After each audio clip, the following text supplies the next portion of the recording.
BIP of Bizarre Interest Productions, and last night we talked about Kamen Rider Gotchard and University sequel novel being part of a hypothetical season 2, where we basically joined the Japanese fandom into discussing potential ideas for more episodes, ranging from the villains being alchemists that were kicked out of the Union for refusing to accept change, and finding the Dread Driver to use the replichemies to remove Nijigon out of the picture and not only make more replichemies, but use those to create amalgams, including the idea of different chemies and amalgams that the heroes have to team up and fight against in order to restore Nijigon back to normal. But thanks to setting up my ideas for that, I only got a chance to talk about 5 ideas, and while that's okay, I definitely wanted to create a few more ideas, bring up some more chemi usages, other characters, so this time I want to gotcha and go straight into it.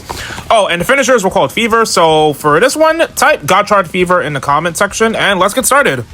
So, you know who's a character who I really actually appreciate but no one really talks about, but also didn't get a lot of focus outside of helping Hotoro and Rene with their issues every now and then? Hotoro's mom, Tamami Ichinose. Now, her casting was a big deal to some because her actress Yoko Minamino had played the lead character in Sukeban Deka 2 back in the 1980s, the sequel series to a manga and drama about a delinquent girl turned detective and would often fight with a yo-yo against crime, which is why in episode 20, Tamami was out of the Valverat 2-parter, and they said she had met up with her high school friends who were part of the Yo-Yo Research Club.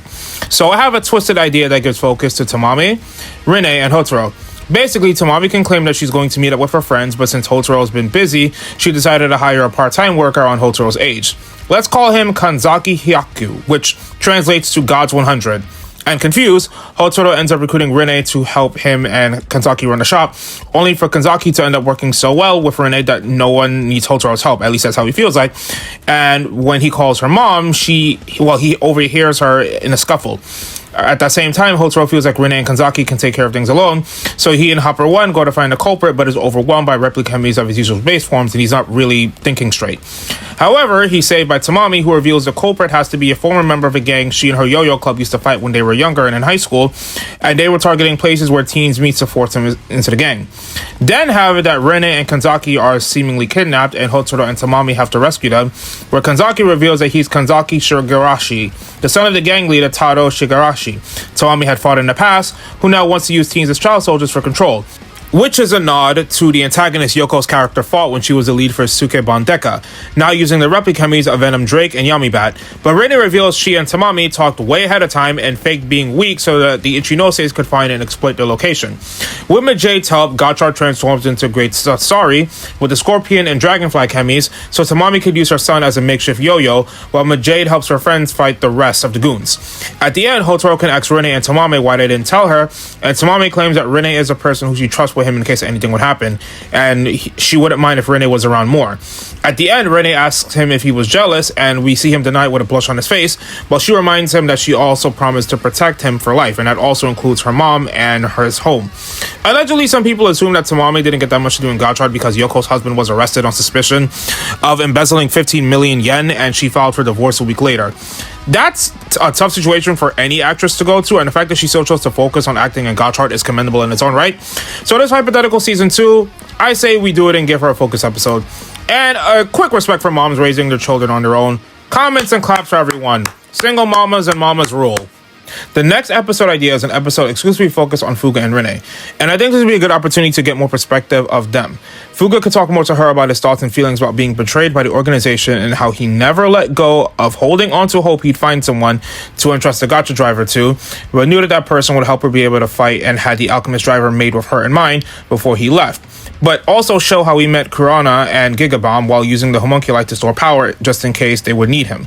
And I think we could also get more introspective on Rene's life. If you paid any attention to any time I've talked about Rene, one of the criticisms I've had with her character is that the show could have dived into her growing up in the Alchemist Union, especially since we know that the time between when Fuga was branded as a traitor and when she met Hotoro was so miserable for her internally that being an alchemist became more of a duty than her gotcha, including her admitting that before she met Hotoro, she was too afraid of even getting close to people, which is why she never befriended Sabimaru and Renge properly despite finding them pleasant people for the most part. This can lead into a few things: Fuga and Rene working together to find and fight a replicami, her losing to the Unicorn Amalgam, getting a pep talk from Fuga and using that to strengthen her bond with Unicorn and is able to use it more effectively with new attacks, or Fuga having her come to the uni more as a leader and teach her for a few days, and she struggles, but after going through all of that, she's much more willing to do so. That being said, People doing a form change episode with Renee, especially since everyone agrees she needs more forms. So I have two ideas for both episodes. One with her and one with Spanner. For Renee in particular, I think having Bolt attempt to rejoin the Union and Renee being opposed to the idea, but he starts trying to help out, which can lead to the two talking about how they were in the Union from their parents and family, and how it built up his ego while she dealt with pressure. But Bolt has his own jealous alchemist rivals who want to end him for good, using a replica me. So Renee decides to fight them using Fire Mars and Infinix, since anyone's chances of doing good can be revived if they put in the effort. And thus Bolt can thank and apologize to her. Plus, Boruto was the Hawk Amalgam, so having Renee finally use the Phoenix form would be fitting. Okay, for Spanner and Bolt, this is a pair that I know Japanese fans would actually want to see work together more, since from what I heard about graduations, people really like the fact that he returned. I think the way I would go about it is having Spanner try to find Namarizaki a goal, since Spanner would realize Hotaro could have ended up like him if Hotaro had let his ego override his life and was in the Alchemy Association. So after Heart to Heart, the two can get more respect for each other, to the point Spanner decides to train Bolt into using his alchemy skills better, so that Bolt can actually live up to his ego and Bolt can actually learn from Spanner how to actually be a decent person.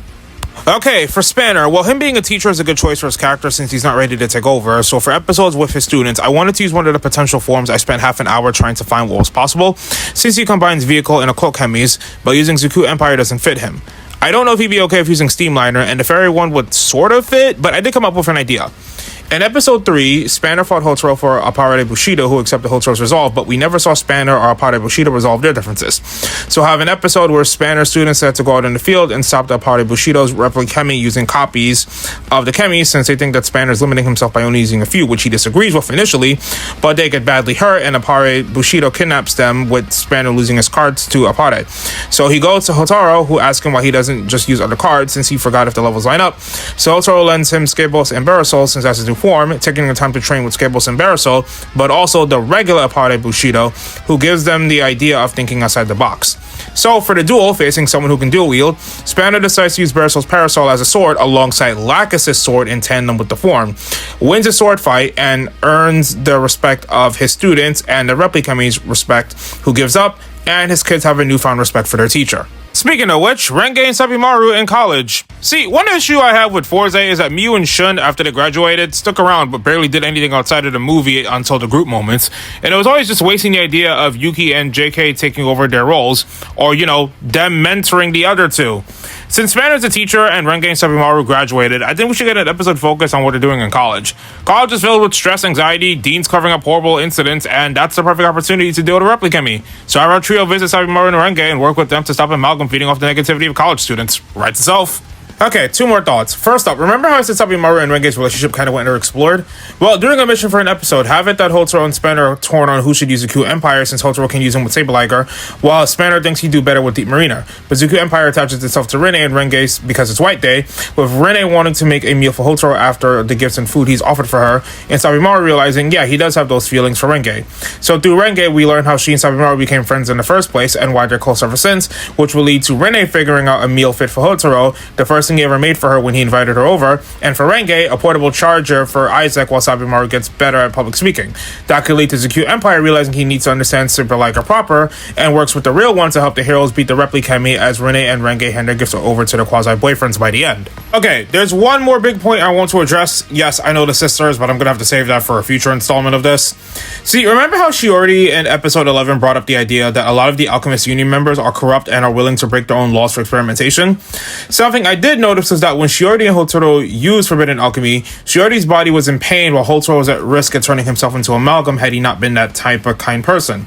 I think if we're having more alchemists as the antagonists, one thing you could do is have them replicate Gleon's gold amalgams for them to use Replicamis to transform into. Thus would make them the new generals, but because they're amalgams, it's much more easier for them to use Forbidden Alchemy.